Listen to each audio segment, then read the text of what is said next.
ఈశాన్య భారతం, north east ఇండియాలో దేశ వ్యతిరేక కార్యకలాపాల్ని తీవ్రంగా, కఠినంగా కట్టడి చేస్తుంది మన భారత ప్రభుత్వం.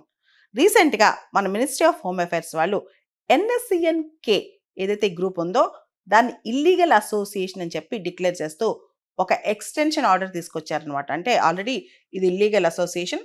ఇంకా 5 సంవత్సరాల పాటు దీన్ని ఇల్లీగల్ అసోసియేషన్‌గా ఉంచుతూ ఒక ఆర్డర్ తీసుకొచ్చారనమాట.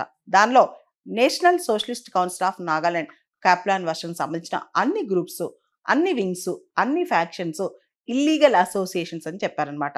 ఏదైతే ఎన్ఎస్‌సిఎన్-కే ఉందో దానికి చాలా గ్రూప్స్‌తో లింక్ ఉన్నాయి. ఉల్ఫా కావచ్చు, పీఎల్ఏ కావచ్చు, ప్రెపాక్ కావచ్చు, వీళ్ళందరితో లింక్స్ ఉన్నాయన్నమాట. అంతేకాదు ఇది ఎక్స్‌టార్షన్స్, జనాన్ని మరియు బిజినెస్ పీపుల్, గవర్నమెంట్ అఫీషియల్స్‌ని భయపెట్టి, బెదిరించి డబ్బులు తీసుకోవటం, డ్రగ్ ట్రాఫికింగ్ చేస్తూ అక్రమంగా ఆయుధాలు కొనుక్కొచ్చుకోవటం, దేశ వ్యతిరేక కార్యకలాపాలు చేయటం అన్నీ చేస్తుందన్నమాట.